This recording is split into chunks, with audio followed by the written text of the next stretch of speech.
This is breaking news from the White House and news from Tehran now. The White House weighing in on the Iran nuclear deal, saying the U.S. and its partners will follow through on the commitment to provide modest sanctions relief to Iran. That could be in the form of $7 billion immediately. However, some critics warn that interim deal still does not go far enough. Watch. Here's the problem. If this is a nuclear weapon, the Iranians are parked right about here. And the current 6-month somewhat freezes them there and gives us a bit of transparency. But they're too close. What we've got to do is crank them back. They've got to deconstruct stuff.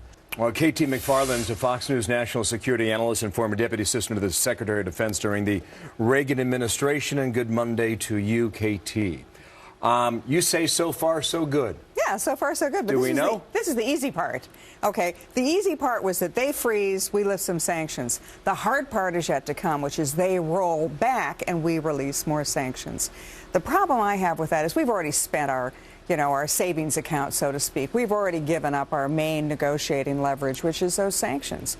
What incentive will they have to roll back? Here's why. The reality of it is everybody's been lining up to do business with Iran. The Iranian stock market, for example, on the mere promise of sanctions being lifted, has gone up 133%. European countries and companies have already started making deals. The Russians have already said, let's trade food for oil. There's so many people lined up that once that sanction window lifts just a little bit, it's going to flood through. You think so? So the leverage is gone, you're arguing here. The leverage is gone. This from the head of the Atomic Energy Organization in Tehran. Quote, the IAEA inspectors in the Natanz plant are disconnecting cascades.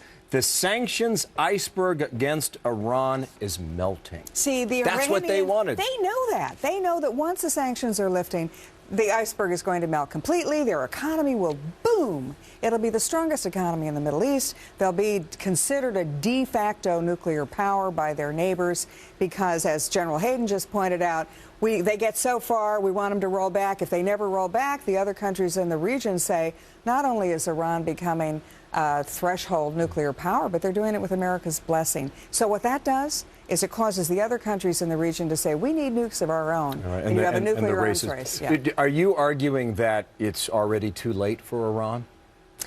I think that window is really close. And while Congress is trying to put on additional sanctions, not now, but to say if Iran breaks the deal, if Iran doesn't go through the rollback of the sanctions, of the rollback of their nuclear program, then we will reimpose more sanctions. I think that's a terrific opportunity for the administration to say, you better deal with us and you better roll back, because if not, you got those guys in Congress. In other words, to do a good cop, bad cop. But the administration seems very reluctant. So this is a 6-month deal, and we're going to see how it goes. What strikes me, just reading about this earlier today, if it was this easy to shut it down, it's that easy to start it back up again. It's an on-off switch. Well, Bill, you're right. And that's exactly what the chief Iranian nuclear negotiator has said a couple of days ago. He said, we could turn that back on in 24 hours. Look, it would be good to have a deal with Iran, but the deal we want is sanctions lifted, nukes dropped. And if we don't get that deal, the problem is America will have blessed a bad deal. Just one more thing here. You know Israel is panicked over this, their leadership, especially with Benjamin Netanyahu. And you wonder what comes next. And I can't quite figure that out. Yeah. You know, does Iran abide by this? Does Congress act? Or has the White House done a good enough job with Democratic senators to prevent them from acting? What do you think?